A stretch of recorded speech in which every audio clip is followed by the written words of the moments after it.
This could potentially be one of the most controversial cars in the world, and I've been driving it for 2 months. This is my review of it. In this video, I'm gonna be going over 5 things that I love about the car and 5 things that I don't really love about the car. Hopping right into it, the first thing that I love about this car is the exterior design. These headlights right here are beautiful, especially at night. Whatever this thingy is really cool. This is also a massively long car, as well as an extremely wide car. Everywhere I go, this car turns heads.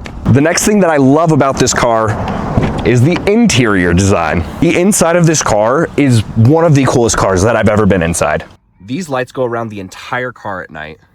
The steering wheel is this squared circle shape. The shifter makes you feel like you're in a spaceship. It's incredibly roomy in the front and surprisingly roomy in the back. The third thing that I love about this car is the drivability. In the early reviews, a lot of people were saying it drove really shoddy and clunky and kind of jolty. I've never experienced any of that. This has been one of the smoothest cars I've ever driven. And so far, nobody has beat me in a race. On a track, of course. The next thing that I love about this car is the space. With it being a hatchback, this has so much freaking space. And these seats go down right here, and it's literally long enough for you to like throw a mattress in there and sleep in it. Not that I've done that, but I have moved a lot of stuff in it. It even has some extra storage down here, and it has a little frunk. I've actually never once used this frunk. I think in the time that I've owned this car, this is the second time I've opened up this hood. But it does have it. And the final thing that I love about this car, which is gonna surprise a lot of people, is the sound of it.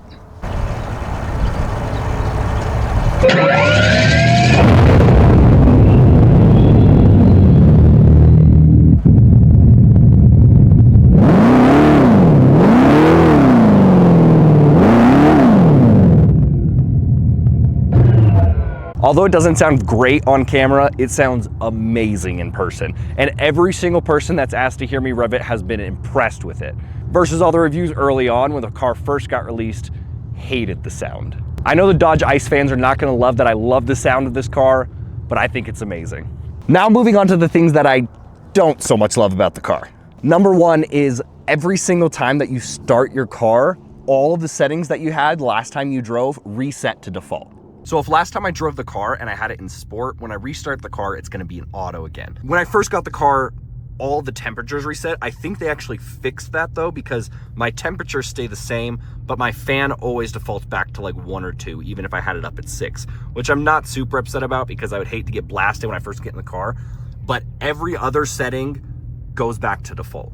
The second thing that I don't love so much about the car is the range. When they designed this car, they designed it to be more of a fun, fast sports car. They didn't really care so much about how far you can get. It was more about how fast you can get there. And that shows. It's a very, very fast, very heavy horsepower car, but at full power, which in electric vehicles, you only want to charge your car to 80%. And at 80% on auto, I only get 200 miles versus like your standard Tesla, I think gets upwards of 300. And if you have it in sport mode, you only get like 170 maybe. Number 3 that I don't love about the car. Although I love how the sounds sound, I don't really love how it sounds when you switch them.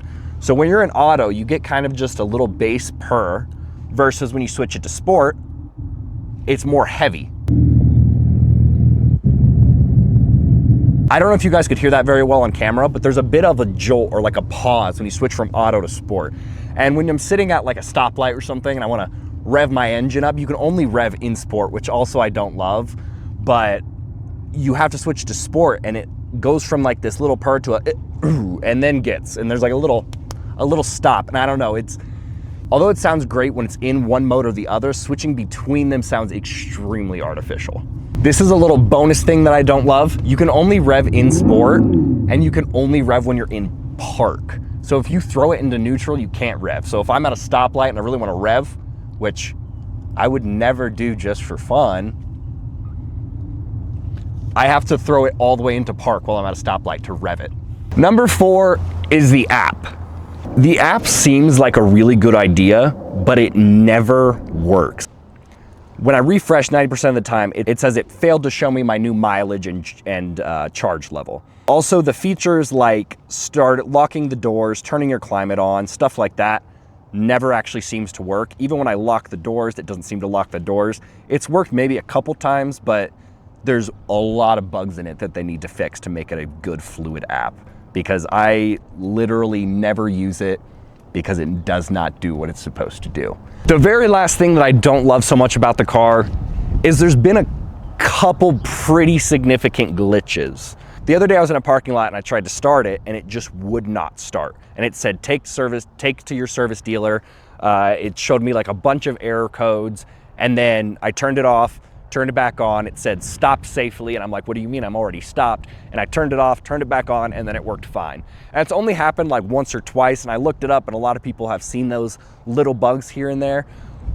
But on a $70,000 car, you really shouldn't be getting any bugs, much less bugs that make it to where your car won't start. Overall, I love this car. This is one of the coolest cars I've ever owned. Not that I've owned a lot of cool cars. If you just want a fun 6,000-pound go-kart, you're going to absolutely love this car. It is an EV, but it drives more like an internal combustion engine just because of how they made it feel, but it also doesn't fully feel like an internal combustion engine. And I actually love this car, and I don't think it deserves all the hate. It may be priced a little bit, way bit too high for what it is. And although there are a lot of things that can be fixed and can be improved, a lot of it can be improved through software updates. But also, it's just a fun car. 2 months of driving it, I will probably still continue to daily drive it for quite a while. Let me know if you guys have any questions in the comments. Like and subscribe this video if you like car content and you want more of it. This is my first car video that I've done, and I love doing stuff like this, and I'd like to do more if you guys enjoy it. So let me know in the comments.